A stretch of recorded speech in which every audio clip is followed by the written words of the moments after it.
Bismillahirrahmanirrahim. Assalamualaikum warahmatullahi wabarakatuh. Selamat sore rekan-rekan mahasiswa semuanya. Jadi pada kesempatan kali ini saya akan menjelaskan tentang praktikum yang ketiga ya, yang berkenaan dengan teknik isolasi bakteri dan pewarnaan bakteri. Jadi sebelumnya ini adalah materi yang sifatnya hanya sebagai pengantar saja, karena nanti lebih spesifik dan detailnya itu kita bisa melihat video yang nanti akan saya share ya.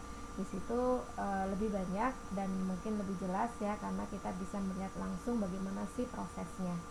Jadi sebelumnya apa sih isolasi bakteri itu? Nah, itu yang perlu kita pahami terlebih dahulu ya. Jadi isolasi bakteri itu adalah proses memisahkan atau memindahkan mikroba tertentu dari lingkungannya di alam dan menumbuhkannya di media buatan sehingga memperoleh kultur murni atau biakan murni yang itu bersifat pure culture ya. Oke.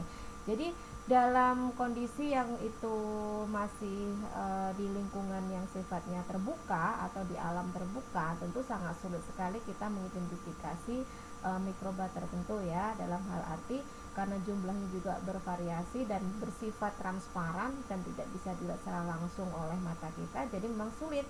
Oleh karena itu kita harus melakukan teknik ya yang sifatnya, karena kita menginginkan bakteri itu yang bisa kita gunakan kalau dia sifatnya menguntungkan, tentu kita bisa terapkan dalam berbagai tujuan tertentu ya, untuk menghasilkan metabolit sekunder.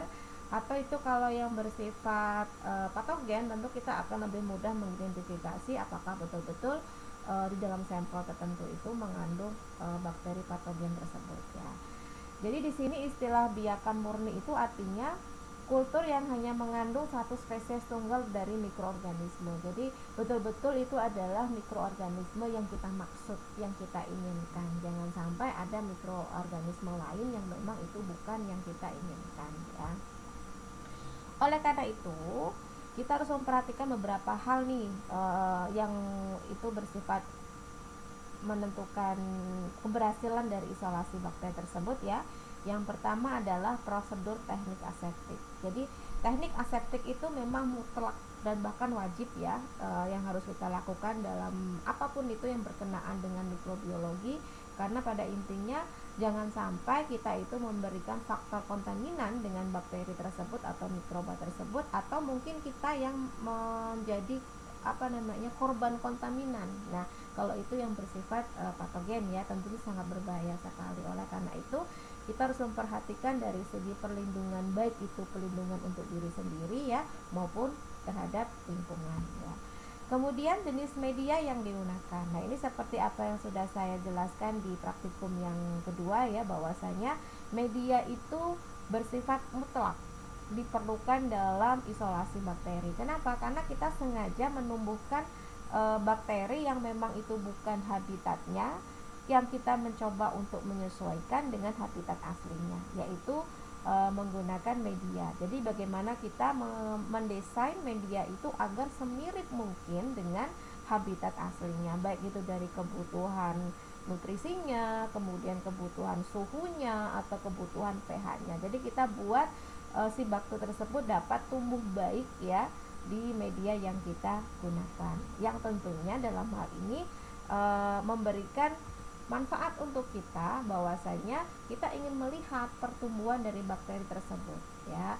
Selain itu juga kita punya maksud dengan adanya pertumbuhan bakteri yang kita sudah pelajari ya, ada 4 fase bakteri ya, dan itu ada fase di mana bakteri akan menghasilkan metabolit sekunder kalau itu yang bersifat menguntungkan. Tentu metabolit sekunder itulah yang kita inginkan.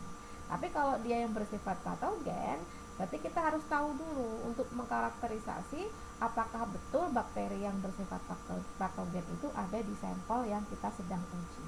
Nah, itu ya. Jadi memang mutlak sekali isolasi bakteri ini perlu dilakukan dan perlu dipahami secara rinci ya, apalagi untuk perkembangan teknologi dalam bidang farmasi ke depannya. Sudah banyak sekali senyawa-senyawa yang diperkirakan itu mengandung senyawa yang bersifat antibakteri. Jadi bagaimana kita tahu apakah betul-betul senyawa tersebut itu memiliki sifat antibakteri kalau tidak kita ujikan dengan bakteri yang kita maksud. Nah, seperti itu ya. Kemudian selain media, teknik isolasi pun juga menentukan. Nah, ini nanti akan saya jelaskan, ada beberapa teknik isolasi yang memang sering digunakan ya dalam laboratorium mikrobiologi. Kemudian teknik pemilihan sumber biakan. Karena untuk pemilihan sumber biakan tentunya kita menyesuaikan dengan bakteri apa yang akan kita cari ya. Karena yang namanya sampel itu sangat luas sekali ya.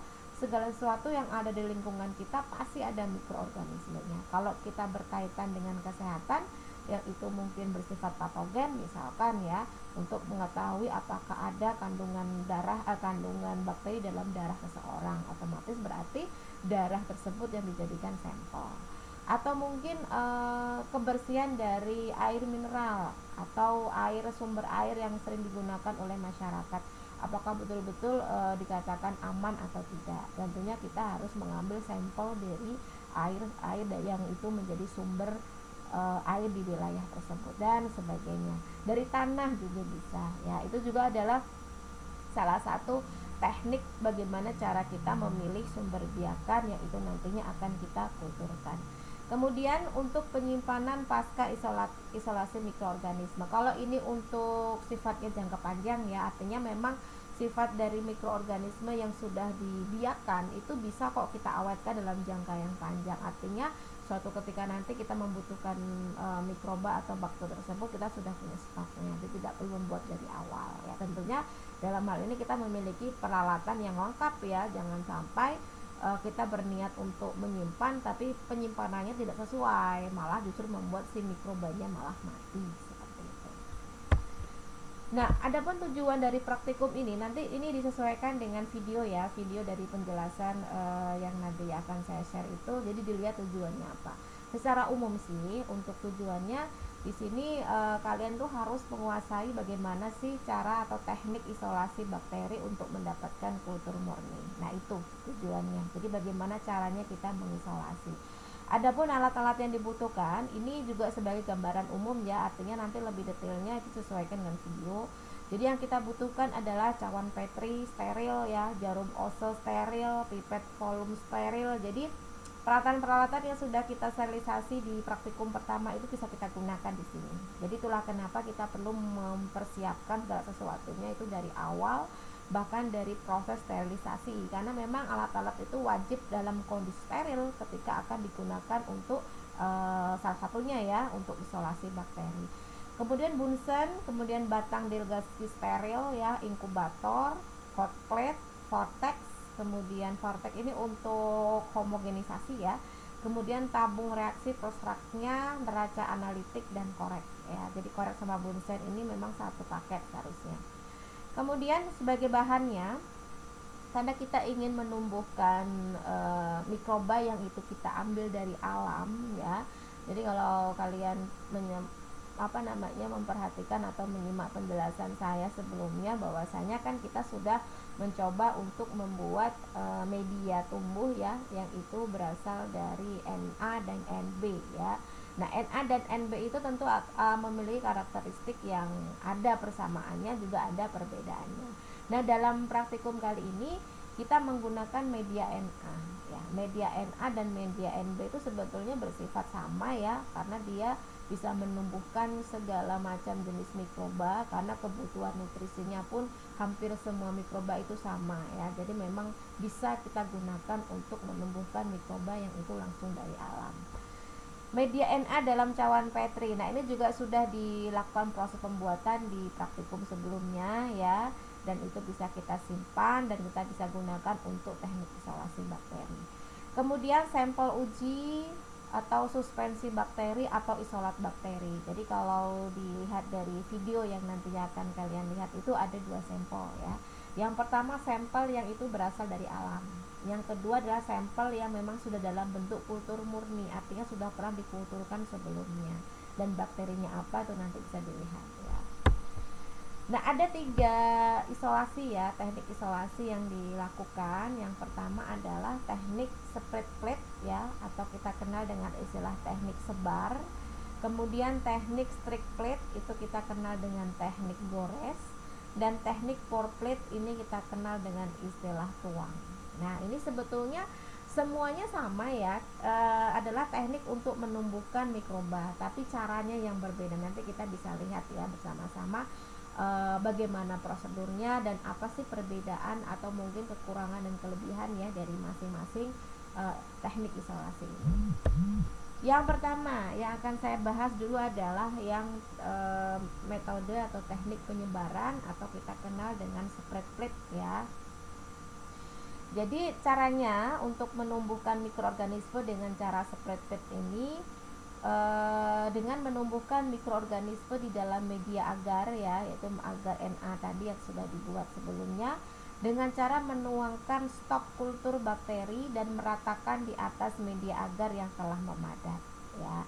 Kemudian kalian bisa lihat nih, misalkan ini adalah sampel yang sudah dilakukan pengenceran ya, artinya tidak, kalau itu dari alam jangan langsung itu dituangkan di dalam media yang nggak jadi, harus sampel itu harus dilakukan proses pengenceran. Nanti pengencerannya seperti apa nanti ada slide sendiri ya. Jadi anggaplah ini adalah sampel yang sudah dilakukan dilusi atau pengenceran. Jadi sampel yang sudah dilakukan dilusi ini diambil kurang lebih 0,1 mil ya, kemudian letakkan di tengah atau di atas media Na, kemudian diratakan menggunakan Dirgalski ya. Jadi dia bentuknya bengkok seperti ini yang memang dia berfungsi untuk meratakan sampel di atas permukaan media yang sudah memadat. Nah itu kemudian dilakukan inkubasi ya dengan waktu tertentu dan suhu tertentu,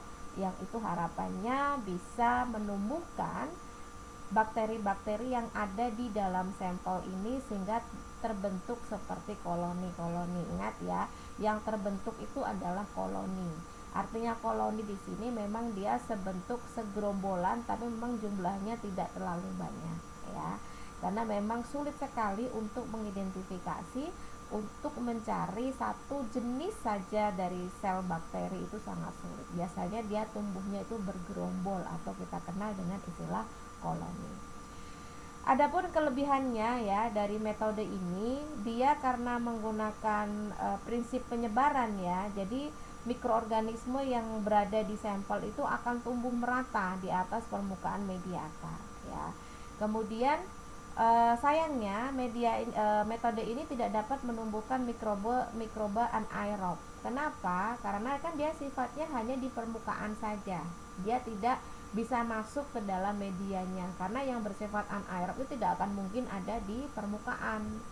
Namanya juga anaerob, berarti dia tidak butuh oksigen. Oleh karena itu dia pasti ada di bawah permukaan atas. Dan karena ini bersifat penyebaran, di mana media sudah jadi dan sudah memadat, maka tidak ada kesempatan si mikroba atau mikroorganisme ini bisa masuk di bawah permukaan agar ya. Jadi semuanya itu ada di permukaan atas yang bisa dikatakan semuanya bersifat aerob. Kemudian, nah tadi saya sudah menyebutkan di sini sampel yang itu terutama dari alam itu kan harus dilakukan proses dilusi ya atau pengenceran ya. Kenapa sih harus dilakukan pengenceran? Nah ini alasannya. Kenapa? Karena konsentrasi sel-sel mikroba itu pada umumnya tidak diketahui berapa banyaknya dan berapa jenisnya, dan bahkan bervariasi sekali. Jadi oleh karena itu perlu dilakukan pengenceran beberapa tahap, yang semoga harapannya dalam satu pengenceran itu ada yang memiliki koloni yang terpisah ya, artinya tidak terlalu banyak yang menggerombol, yang mungkin berkisar antara 30 sampai 300 koloni. Jadi kita masih bisa menghitungnya. Nah kurang lebih seperti ini hasilnya kalau dilakukan metode spread plate ya. Jadi ini adalah koloni-koloni. Jadi koloni itu dia maksudnya yang berwarna putih-putih ini satu koloni, bukan satu sel ya, ini satu koloni. Dimana satu koloni itu bisa isinya itu ya banyak sekali sel-sel bakteri ya. Tapi dengan adanya seperti ini kita bisa memprediksikan berapa sih jumlah dari bakteri yang ada dalam satu plate ya. Nanti akan ada hitungannya sendiri. Ini mungkin ada yang belum saya tambahkan ya dalam metode spread plate ini. Memang kalau untuk penerapan metode split plate ini, karena kita tahu bahwasanya kita kan membuka tutup cawan Petri itu untuk meratakan ya. Jadi kalau tidak hati-hati atau mungkin kita tidak memperhatikan teknik aseptik itu tadi ya, dengan mendekatkan di api bunsen ya, itu akan memudahkan mikroba yang dari lingkungan tuh masuk, karena kan dibuka ya dalam waktu beberapa detik mungkin untuk mengusap atau meratakan sampel yang ada di permukaan media. Oleh karena itu, teknik aseptik itu wajib diperhatikan ya. Dengan cara apa? Dengan cara mendekatkan, ketika mulut dari cawan itu dibuka, maka didekatkan dengan api bunsen. Karena harapannya jangan sampai ada mikroba yang masuk, justru malah tumbuh di situ. Karena kalau tidak hati-hati, metode ini akan gagal, justru akan mengalami kontaminasi. Maksudnya apa?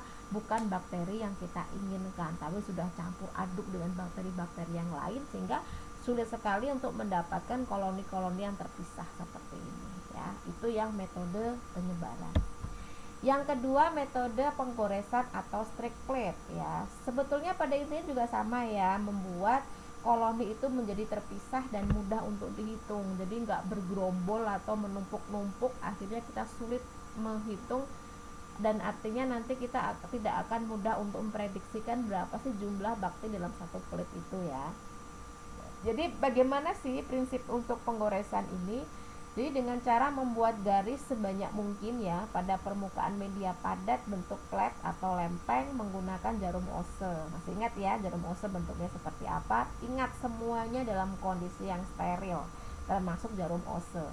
Kemudian penggoresan yang sempurna itu akan menghasilkan koloni yang terpisah. Nah, ini yang kita inginkan, koloni yang memang terpisah, sehingga mikroba yang terlepas pada garis-garis goresan semakin lama akan semakin sedikit, dan oleh karena itu garis koloni yang terakhir itu akan terpisah agak jauh dan sebagai koloni tunggal. Ini yang kita inginkan.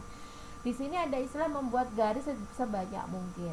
Meskipun sebanyak mungkin, tapi tetap ada pola ya, pola yang memang memudahkan kita, dan tidak malah membuat itu berantakan atau malah membuat sulit untuk dihitung.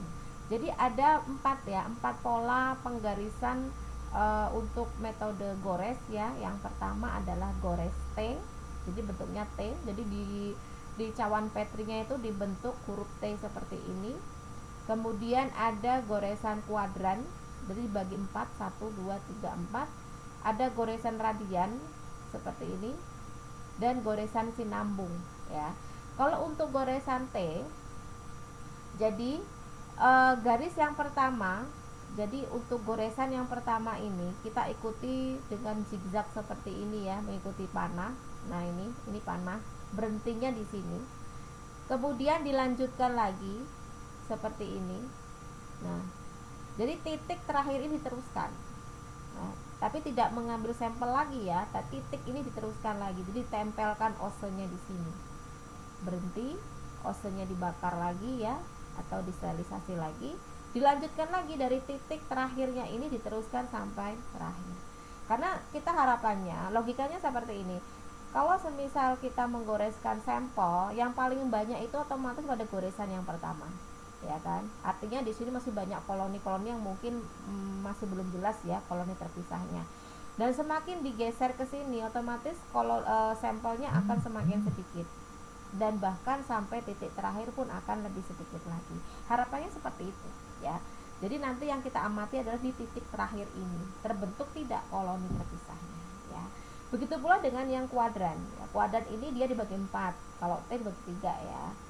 Begitu juga sama ya dengan yang T tadi. Jadi titik awalnya itu pasti akan lebih banyak. Nah, ini dia akan mengikuti tanda panah seperti ini ya. Kemudian diikuti lagi. Nah seperti ini. Nah, ini adalah cara yang memang memudahkan agar koloni itu terpisah ya. Begitu pula dengan radian dan sinambung. Kalau yang sinambung ini tidak perlu dibuat garis seperti T maupun kuadran ya. Jadi cukup menggoreskan saja secara sinambung ya sampai ujung ke ujung. Jadi harapannya ini adalah yang paling banyak tuh di sini nih. semakin ke sini itu koloninya semakin tipis atau semakin tunggal. Nah itu, ini adalah cara atau metode gores yang bisa digunakan ya. Tapi kalau saya memang lebih sukanya itu yang kuadran ya, dan paling banyak juga sih yang menggunakan kuadran karena memang penggoresannya lebih banyak sehingga memudahkan koloni-koloni itu terpisah. Kemudian ini caranya hampir sama sepertinya dengan yang spread plate ya. Hanya bedanya di sini kita mengikuti pola gores mana yang kita inginkan ya. Jadi yang jelas yang pertama harus dilakukan sterilisasi menggunakan bunsen dulu ya untuk membakar jarum osenya di ujungnya ini. Kemudian untuk mengambil sampel ya. Setelah itu digoreskan, goresan pertama ya. Ini menggunakan kuadran ini. Pertama, kemudian dibakar lagi, kemudian digoreskan yang kedua, tapi tidak perlu mengambil sampel ya. Jadi langsung saja. Jadi meneruskan titik yang terakhir ini diteruskan ya. Kemudian dibakar lagi, terus diteruskan lagi yang ketiga. Jadi titik yang terakhir diteruskan. Kemudian bakar lagi ya biar agak mendingin, kemudian diteruskan ke kuadran keempat. Nah, seperti itu. Kemudian untuk hasilnya, kalau dilihat ya setelah diinkubasi tumbuh ya bakteri yang itu digoreskan dari sampel. Ini adalah yang gores T. Gores T itu yang ini ya. Jadi ini adalah bagian 1 ya, masih tebal nih ya, artinya masih banyak koloninya. Kemudian diteruskan di bagian 2. Jadi sekali lagi ini tidak mengambil sampel ya, tidak mengambil sampel lagi setelah digoresan yang pertama. Jadi langsung diteruskan. Nah ini yang kedua. Diteruskan lagi yang ketiga. Coba kalian lihat. Semakin ke sini koloninya semakin tipis ya. Bahkan ada titik-titik ini sudah koloni yang terpisah. Nah, ini yang nanti kita isolasi kalau memang itu ada tahap selanjutnya ya. Kemudian ini yang metode kuadran. Ini adalah strik yang pertama ya, garis yang pertama masih sangat tebal karena sampelnya masih begitu banyak di situ. Kemudian kedua ya, diteruskan yang ketiga, ini sudah mulai tipis ya, dan teruskan yang keempat, sudah mulai terbentuk koloni yang terpisah. Begitu pula dengan yang sinambung. Nah, sinambung ini ya, dari ujung ke ujung nih ya, bentuknya seperti ini.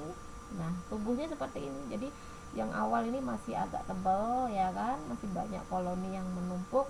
Semakin ke sini itu koloninya semakin tipis dan terpisah satu sama lain. Nah, itulah ya tujuannya dilakukannya proses strict plate ya, untuk mendapatkan koloni tunggal. Kemudian penuangan ya, kalau penuangan ini memang dia beda ya dengan yang straight plate sama yang spread plate tadi. Kalau yang penuangan ini dia bercampur dengan media ya. Jadi pertama sampel dituangkan pada cawan Petri dulu ya, kemudian dituangkan media cair dan dibiarkan memadat. Tapi sebelum dibiarkan memadat, dia dihomogenisasi dulu ya. Biasanya digoyang-goyangkan cawan Petrinya sehingga asumsinya semuanya sudah merata. Dan setelah memadat baru diinkubasi.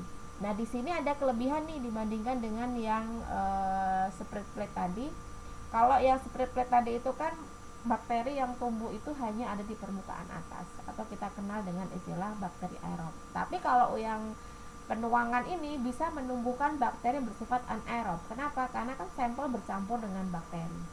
Jadi ada bakteri yang memungkinkan bisa tumbuh di permukaan atas, ada yang bisa memungkinkan di bawah permukaan atas ya, atau di bawah, yaitu bercampur dengan media. Nah itu. Jadi kalau kita memang sengaja ingin menumbuhkan mikroba yang bersifat anaerob, ini cocok banget karena kita tidak akan bisa menggunakan teknik lain. Kenapa? Karena memang mikroba tersebut hanya bisa tumbuhnya di permukaan atas. Logikanya yang ada di permukaan atas itu berarti yang bersinggungan dengan oksigen, berarti yang memang bersifat aerob ya. Jadi sama ya, setelah itu dicampurkan dengan media ya, kemudian di homogenisasikan dulu, kemudian diinkubasi dan dilihat pertumbuhan koloninya seperti ini ya. Kemudian, nah ini tadi kan saya menyebutkan bahwasanya sampel yang diambil dari alam itu memang harus dilakukan pengenceran. Kenapa? Alasannya ya, karena sebetulnya pengenceran itu bertujuan untuk memperkecil jumlah mikroba yang tersuspensi. Karena sulit sekali kalau tidak diencerkan terlebih dahulu untuk mendapatkan koloni tunggal. Kita sudah berusaha mengencerkan pun masih sulit karena sifat mikroba ini kan sangat luar biasa banyak ya. Artinya memang tidak bisa kita prediksikan, oh ini jumlahnya sedikit, oh jumlahnya banyak. Oleh karena itu kita harus mengambil langkah untuk proses pengenceran ya.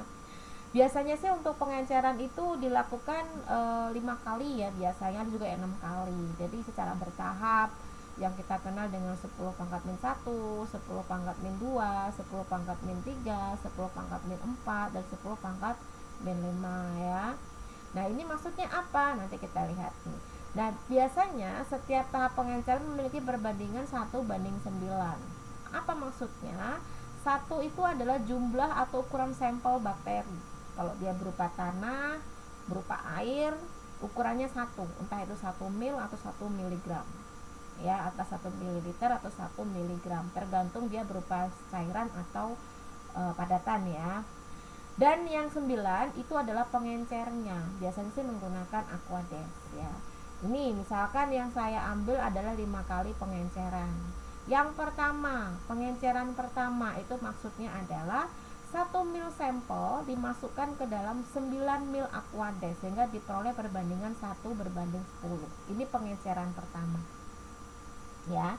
Kalau dia sampelnya berupa larutan atau cairan itu diambil 1 mil, tapi kalau dia berupa padatan diambil 1 miligram. Lalu dilanjutkan dengan pengenceran yang kedua. Pengenceran yang kedua itu diambil dari pengenceran yang pertama. Jadi 1 mililiter dari pengenceran pertama diambil dimasukkan ke dalam 9 mil Aquades ya, sehingga perbandingannya 1:100. Pengenceran yang ketiga juga sama, diambil dari pengenceran yang kedua 1 mil dimasukkan ke 9 mil Aquades lagi ya. Pengenceran keempat, kelima juga begitu ya. Jadi 1 mil larutan tabung 3 diambil 1 mil dimasukkan lagi ke 9 mil Aquades sehingga bandingannya 1:10.000.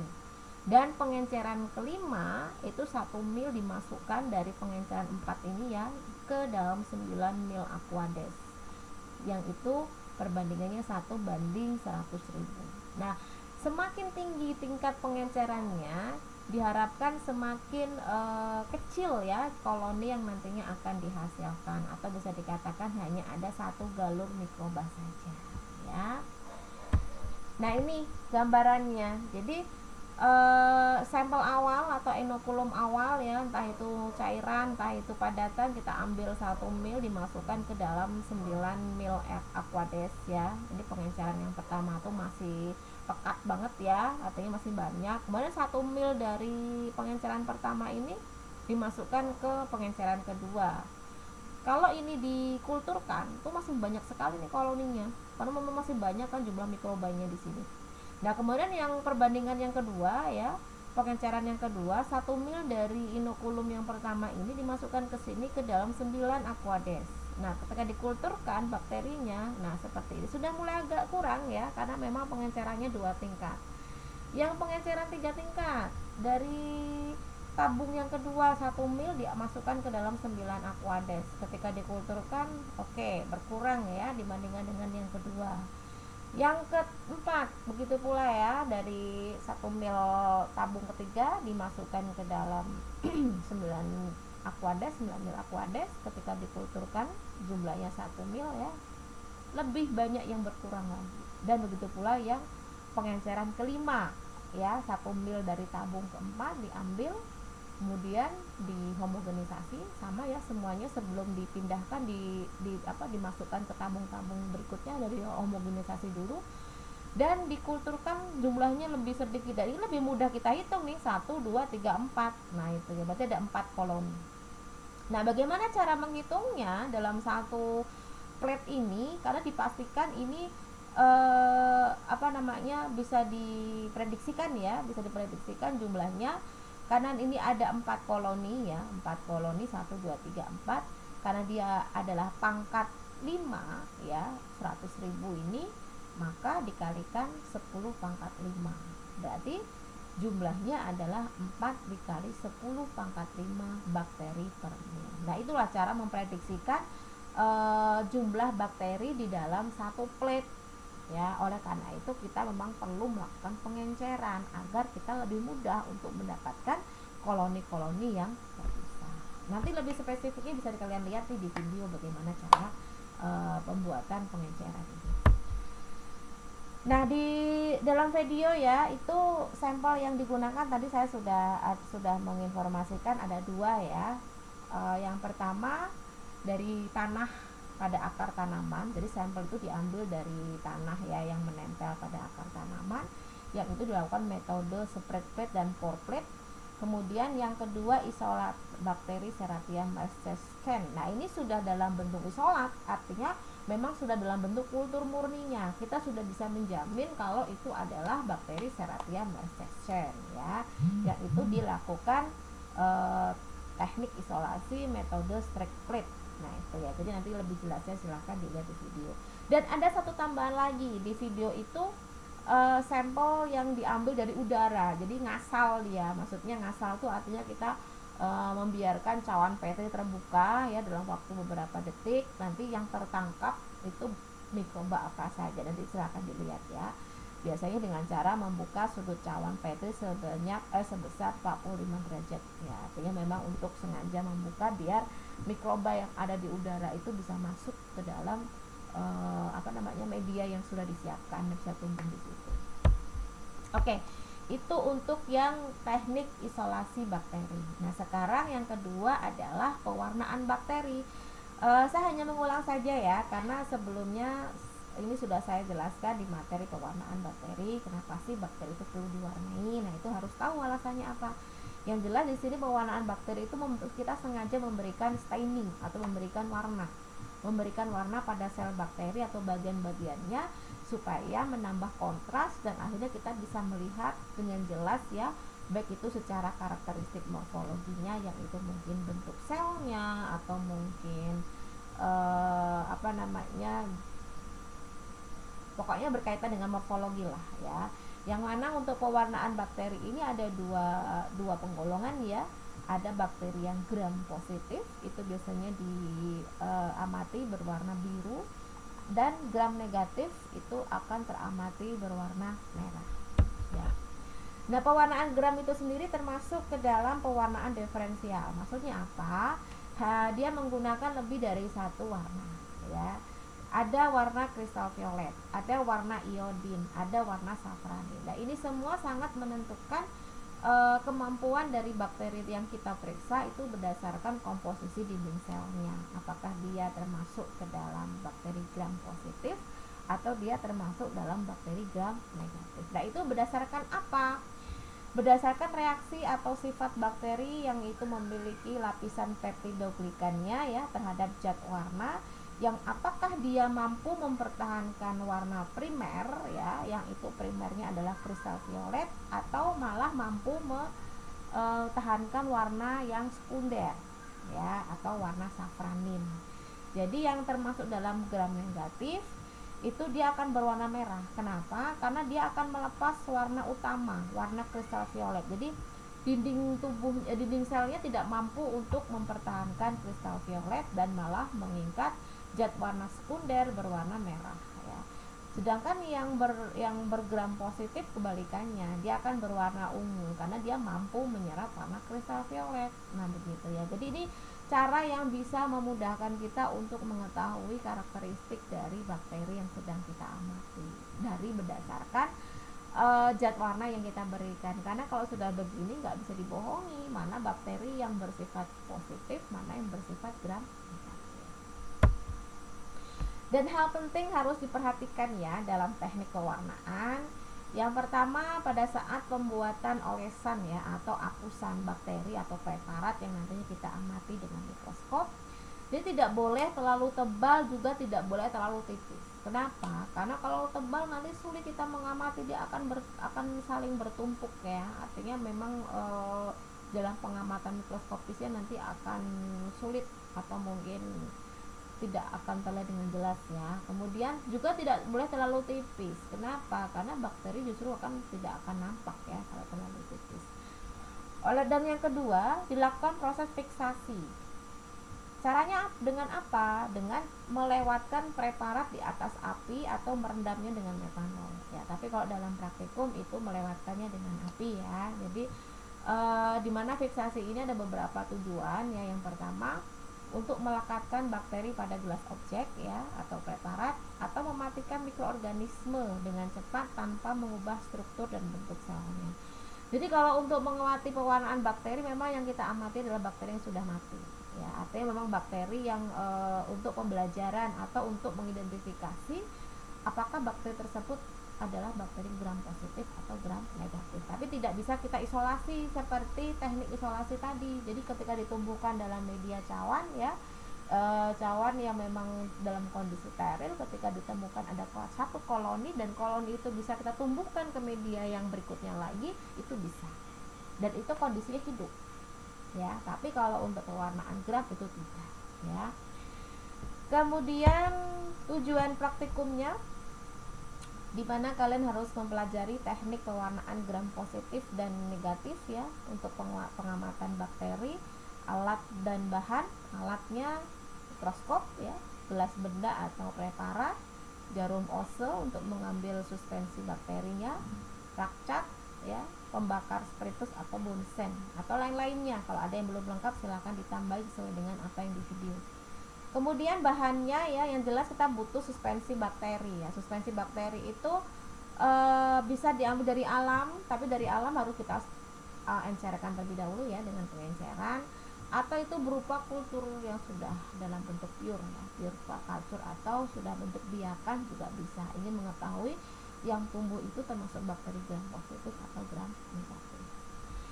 Di sini lebih memudahkannya saya menggunakan istilah cat gram A ya, yang isinya adalah kristal violet. Cat gram B itu adalah iodin ya, cat gram C itu etanol, dan cat gram D itu safranin, dan kita butuh air. Tapi air di sini sifatnya yang mengalir ya.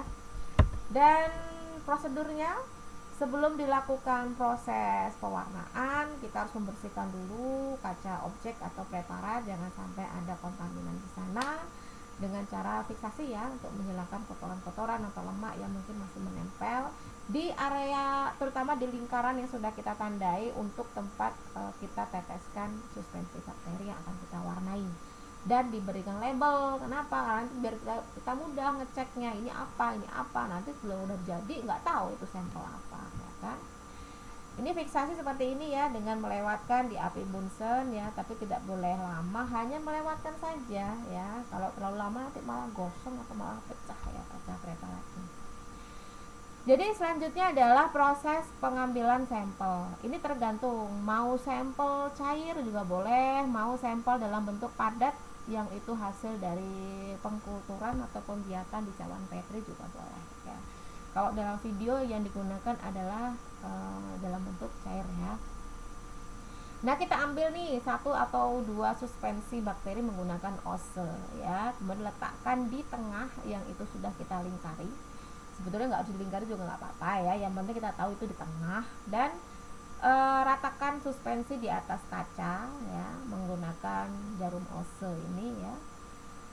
Kemudian kalau untuk yang mengambil sampel dari kultur ya, sebelumnya kita berikan larutan fisiologis dulu ya, atau garam fisiologis. Kemudian setelah semuanya diletakkan di kaca benda atau preparat, kita ratakan ya, dan kering anginkan pada suhu ruang dulu. Setelah itu kita fiksasi lagi menggunakan bunsen ya, karena memang kita sengaja membuat bakteri tersebut dalam kondisi mati ya, kan kita amati nantinya. Lalu pewarnaan. Setelah semuanya siap, kita berikan warna sesuai dengan urutan, tidak boleh terbalik ya. Yang pertama yang kita gunakan adalah cat gram A yang berisi kristal violet selama 3 menit. Jadi kita teteskan di atasnya ya. Habis itu kita bilas dengan air mengalir. Jadi sebelum diteteskan reagen berikutnya harus diberikan air dulu yang mengalir ya, artinya jangan kita cuma rendam gitu aja, enggak, tapi kita teteskan di air yang mengalir ya. Kita bisa gunakan keran ya, yang itu bisa meluruhkan air cacat warna yang itu masih menempel. Kemudian kita genangi cat gram B yang berisi iodin selama 1 menit. Setelah itu kita teteskan lagi dengan air yang mengalir ya. Kemudian yang ketiga itu menggunakan cat gram C yang berisi etanol 95% selama 15 detik. Ini sebagai dekolorisasi. Silakan Anda cari di referensi apa sih fungsi masing-masing dari reagen yang diberikan. Entah itu kristal violet, entah itu iodin, entah itu etanol 95% itu sebagai apa dan kenapa sih perlu dilakukan dekolorisasi ya. Setelah itu juga dibilas dengan air mengalir, dan yang terakhir kita genangi dengan safranin selama 3 menit ya. Agak lama memang yang ini. Kemudian setelah itu diberikan atau dibilas dengan air mengalir. Dah seperti itu caranya, baru setelahnya diamati menggunakan mikroskop ya. Itu lebih jelasin nanti melalui video yang akan saya share. Jadi perhatikan betul-betul setiap tahapnya, dan saya lebih menyukai kalian lebih kreatif ya. Artinya silakan cari meskipun itu nggak ada di sini yang seperti apa tadi saya sebutkan, misalkan fungsi dari masing-masing reagen, atau mungkin ada hal-hal yang mungkin itu ada di video tapi tidak ada di sini. Silakan kalian cari, silakan kalian gali, karena memang terus terang saja ini hal yang sulit ya, artinya kalian tidak bisa melihat secara langsung, tidak hands on langsung di lab ya. Jadi alangkah baiknya kalian bisa membekali diri dengan cara seperti itu. Kita lebih ke studi referensi ya, atau studi literatur yang itu semoga bisa menambah wawasan kalian terkait teknik isolasi bakteri dan pewarnaan bakteri ya. Jadi itu yang dapat saya sampaikan. Silahkan menyimak video yang saya share, dan untuk lebih lanjutnya nanti ada di bagian praktik, panduan ya, panduan praktik apa-apa saja yang perlu dibahas ya.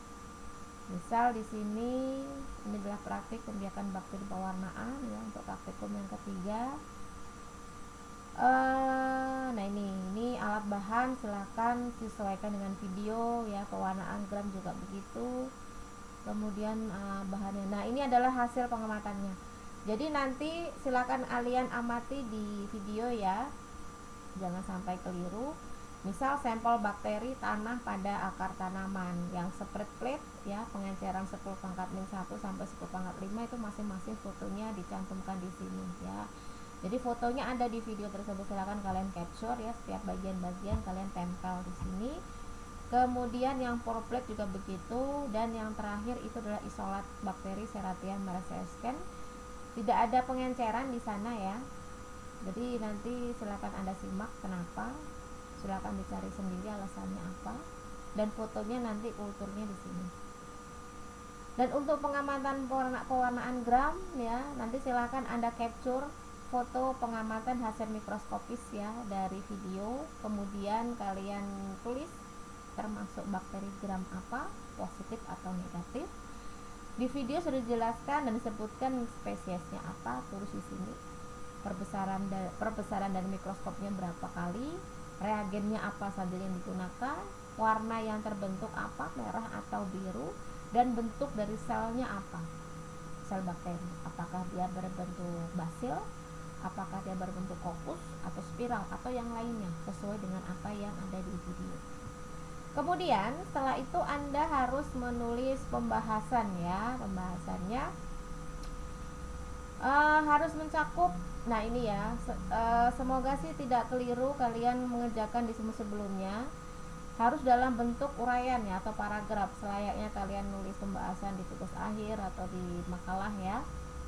Yang jelas harus mencakup tujuan dari praktikum apa, kemudian uraian persiapannya apa saja harus dilakukan sebelum memulai praktikum, dan penjelasan terkait isolasi. Yang pertama ya, pengertian isolasi bakteri itu apa, tujuan isolasi bakteri apa, kemudian pengertian masing-masing teknik isolasi di penjelasan ya, silahkan Anda rinci prosedurnya bagaimana dalam bentuk uraian ya, dan dilakukan sesuai yang ada di video, dan jelaskan tujuan setiap yang dilakukan. Misalkan ya, pada media kultur pada proses pembiakan dibutuhkan atau digunakan media NA. Nah, kenapa harus NA? Kenapa tidak NB? Atau mungkin kenapa yang tidak yang lainnya ya? Silakan Anda cari. Kemudian ada lagi misalkan dalam proses inokulasi sampel ya, sampel ke dalam media harus dilakukan di dekat api Bunsen. Kenapa? Kalau misalkan dia tidak didekatkan dengan api Bunsen, dan itu apa yang akan terjadi? Nah, silakan Anda berkreasi untuk mencari tahu alasannya apa. Kemudian penjelasan terkait kelebihan dan kelemahan dari setiap metode isolasi yang diuraikan di atas ya. Dan di penjelasan video, sebelum sampel bakteri yang berasal dari tanah dibiarkan dalam media, sampel bakteri tersebut harus dilakukan pengenceran. Kenapa ya? Dan diberikan penjelasan terkait pengenceran bertingkat itu apa. Di video dilakukan pengenceran seberapa tingkat ya. Uraian prosedur pengenceran yang dilakukan sesuai video. Di video untuk metode streak plate digunakan sampel isolat bakteri Serratia mercescens. Kenapa tidak dilakukan pengenceran sampel seperti pada tanah ya. Kemudian penjelasan hasil praktikum dari masing-masing metode isolasi berdasarkan tingkat pengenceran dan koloni bakteri yang tumbuh di media kultur sesuai dengan tabel pengamatan. Logikanya harusnya semakin tinggi pengenceran, maka akan semakin sedikit koloni yang akan tumbuh ya, atau terbentuknya koloni yang terpisah. Harusnya seperti itu, harusnya. Makanya tadi dilihat lagi di videonya apakah sudah memberikan hasil seperti itu atau tidak ya. Itu untuk teknik isolasi. Sedangkan kalau untuk yang perwarnaan gram, tujuan dilakukan pewarnaan gram itu apa, kemudian uraian prosedur yang dilakukan dalam pewarnaan gram sesuai di video beserta alasan dan tujuannya. Misal nih ya, harus dilakukan fiksasi, itu untuk apa. Dan misalkan nih, dalam pemberian cat warna harus dijelaskan fungsi masing-masing dari pemberian cat warna tersebut itu apa. Jadi kenapa harus kristal violet dulu yang diberikan, kenapa iodin, dan kenapa diberikan iodin, dan kenapa diberikan safranin misalkan. Nah, itu silakan kalian cari ya dari berbagai referensi. Kemudian analisis hasil pengamatan, misalkan dari warna selnya apakah biru atau merah, bentuk selnya, spesiesnya apa, silakan kalian tulis di sini. Dan berdasarkan video tersebut, bakteri yang teramati termasuk bakteri gram apa, positif atau negatif. Nah, terus bagaimana karakteristik dinding sel bakteri yang teramati tersebut. Misal nih ya, misal yang teramati adalah bakteri gram positif. Jadi silakan cari uraian bagaimana karakteristik dinding sel dan bandingkan dengan karakteristik dinding sel bakteri gram negatif. Kalau itu yang teramati adalah gram positif, seperti itu. Dan juga sebaliknya, kalau misalnya yang teramati itu adalah gram negatif, maka silakan cari tahu karakteristik dinding penyusun sel bakteri gram negatif itu seperti apa, bandingkan dengan yang gram positif. Nanti akan menjawab nih mengapa bakteri gram positif dan negatif itu akan berbeda warna saat diamati menggunakan mikroskop ya. Itu yang dapat saya sampaikan ya. Semoga bisa dipahami meskipun hanya melalui virtual. Kalau ada yang kurang paham dan kurang jelas, harapannya sih jelas tidaknya itu betul-betul yang memang belum saya jelaskan ya. Kalau yang sudah ya alangkah baiknya silahkan disimak baik-baik apa yang sudah saya jelaskan. Baik, itu dari saya. Terima kasih. Selamat sore. Assalamualaikum warahmatullahi wabarakatuh.